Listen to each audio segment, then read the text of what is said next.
what you're looking for. It's me, the LP. It's a style.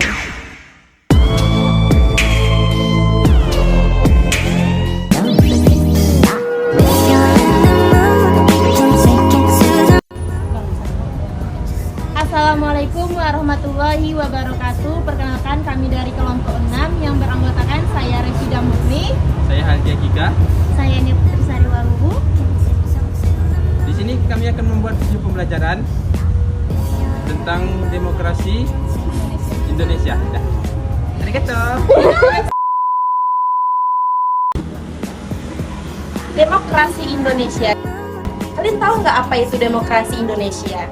Jadi demokrasi Indonesia adalah subjek yang sangat penting dalam studi politik. Konsep ini bersumber dari Pancasila, Dasar Negara Indonesia, yang menjadi pedoman dalam pembentukan sistem politik negara. Selanjutnya kita masuk ke demokrasi Pancasila, konsep dan urgensi. Yang pertama ada konsep dasar. Konsep demokrasi yang bersumber dari Pancasila menekankan pada keadilan, keseimbangan persatuan dan kesejahteraan bersama. Ini mencerminkan prinsip-prinsip yang mendasari kehidupan berbangsa dan bernegara di Indonesia. Yang kedua ada urgensi penting. Pentingnya demokrasi Pancasila terletak pada kesesuaian nilainya yang mendalam dengan kehidupan sosial, politik, dan budaya. Baiklah, selanjutnya demokrasi berdasarkan Pancasila. Satu karakteristik unik. Demokrasi yang bersumber dari Pancasila memiliki karakteristik unik yang meliputi partisipasi aktif warga negara, persamaan hak, keadilan sosial, dan kerukunan antar umat beragama. Kedua, prinsip kepemimpinan. Sistem ini menekankan pada kepemimpinan yang berdasarkan kebersamaan dan keadilan, di mana setiap suara dihargai dan diikutsertakan dalam proses pengambilan keputusan. Ketiga, penegakan hukum. Demokrasi Pancasila mendukung penegakan hukum yang berkeadilan dan berintimidasi, menjadikan setiap warga negara serta di hadapan hukum.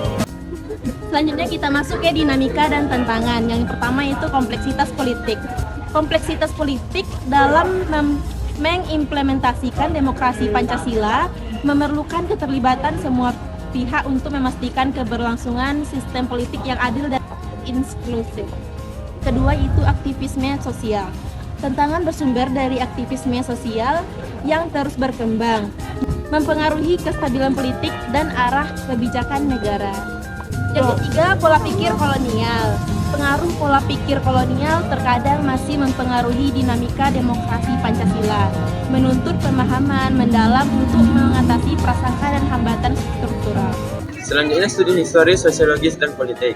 Historis melacak akar demokrasi dalam konteks sejarah politik Indonesia, memberikan wawasan mendalam tentang perkembangan sistem politiknya.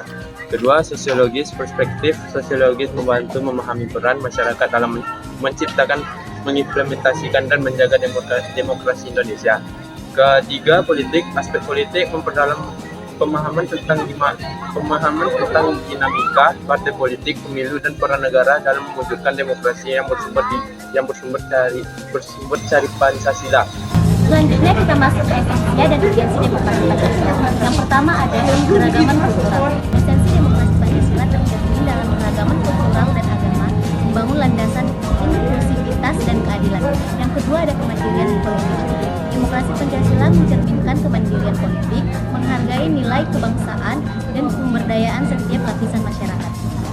Baiklah, selanjutnya demokrasi dalam pemilihan pemimpin dan pejabat negara. Pertama, partisipasi aktif dalam pemilihan pemimpin dan pejabat negara membentuk landasan kuat bagi demokrasi Pancasila.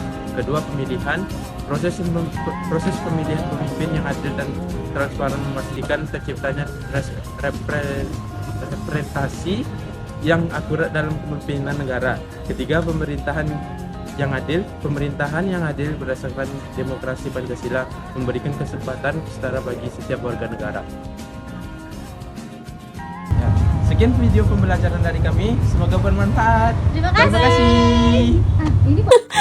Terima kasih sudah menonton dan sampai jumpa. Stop it, rock it,